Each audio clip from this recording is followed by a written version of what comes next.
Hello everyone, today we're at Sutton Scarsdale Hall.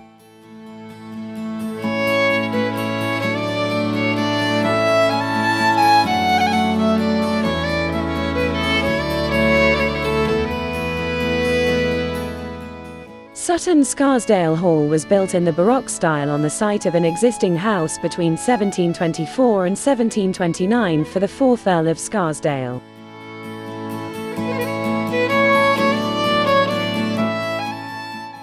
The architect for the new hall was Francis Smith of Warwick, who skillfully incorporated the earlier building of about 1469 within his design. Notable craftsmen were employed here. Edward Poynton of Nottingham carved the exterior stonework, and the Italian master craftsman Arturi and Vasali carried out the fine stucco, plasterwork detailing in the principal rooms, remnants of which can still be seen.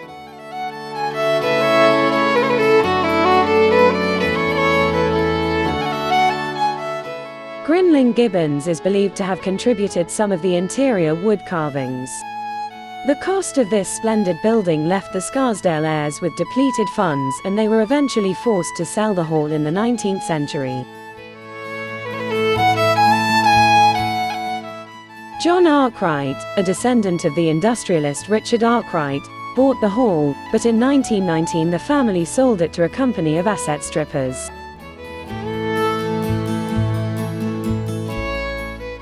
Many of its finely decorated rooms were sold off as architectural salvage, and the house was reduced to a shell. Some rooms still exist. 3 interiors are displayed at the Museum of Art in Philadelphia.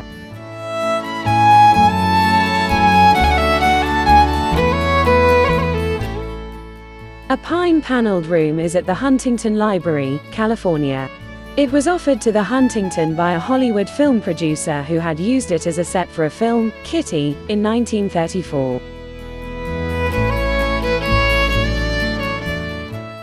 He had bought it from William Randolph Hearst, the newspaper magnate and well-known collector.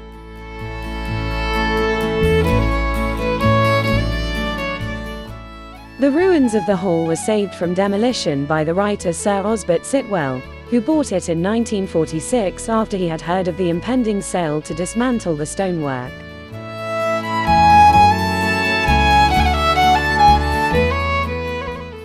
In 1970, descendants of the Sitwells persuaded the Department of the Environment to take the building into guardianship and preserve it for the nation. A recent program of works has been undertaken by English Heritage to preserve and protect the fragments of the original stucco interior.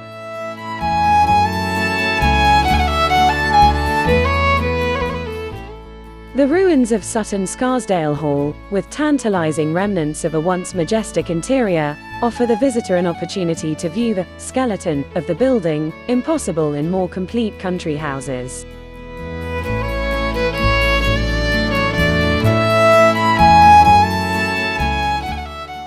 The approach to the hall today is along a narrow driveway.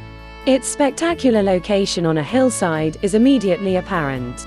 The roofless hall is built of mellow sandstone and stands to its original parapet height.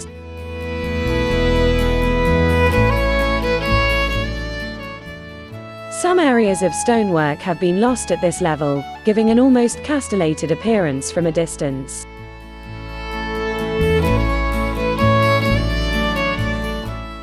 The medieval church of St. Mary stands to the right.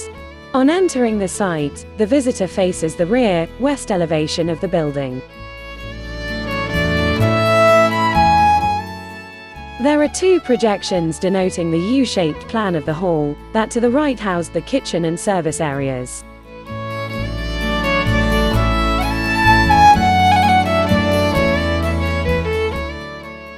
The hall was built with 2 impressive facades.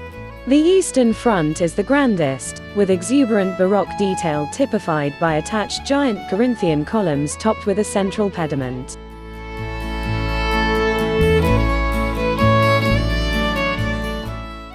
The central bays housed the formal drawing room.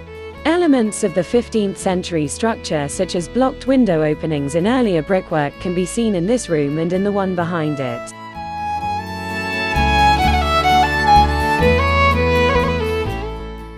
The slightly plainer north elevation housed the entrance hall, which contains remnants of stucco work.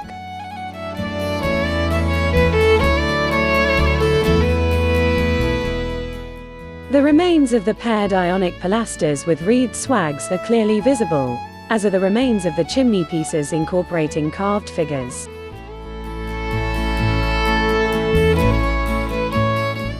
Now in ruins, Sutton Scarsdale Hall was once a grand Georgian home overlooking a valley through which the busy M1 motorway now runs.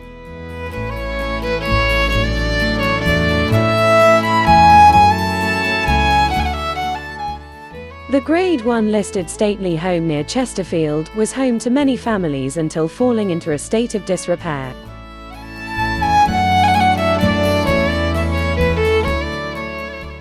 When the hall was put up for auction in 1919, the market for large homes was in decline and the hall did not sell.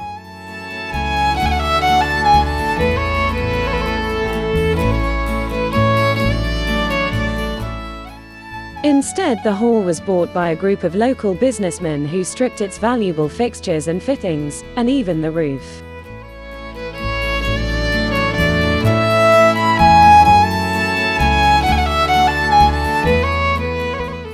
The hall is said to be haunted by one of its former residents, Nicholas Lecce. Some think he has been seen wandering around the ruins and the neighbouring graveyard of St. Mary's Church in the form of a dark, shadowy figure.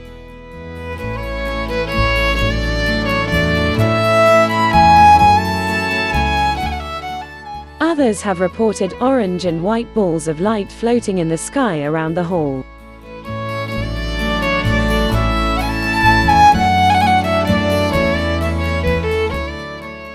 English heritage staff working on renovating the building claim to have smelt the smell of tobacco several times.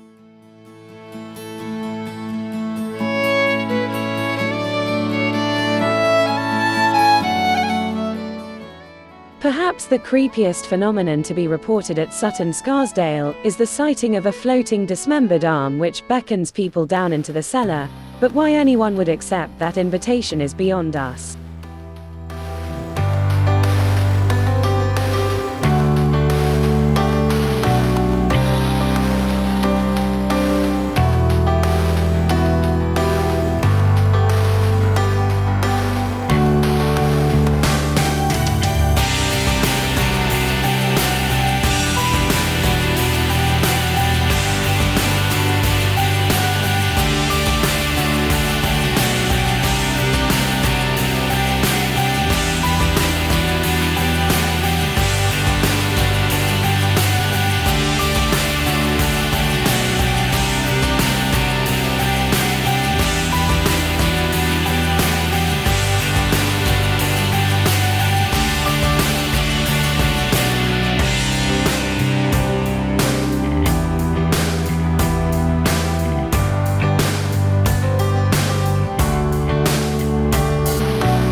Thank you all for watching. On behalf of Historic Flight, we hope you enjoy. We will see you in the next one.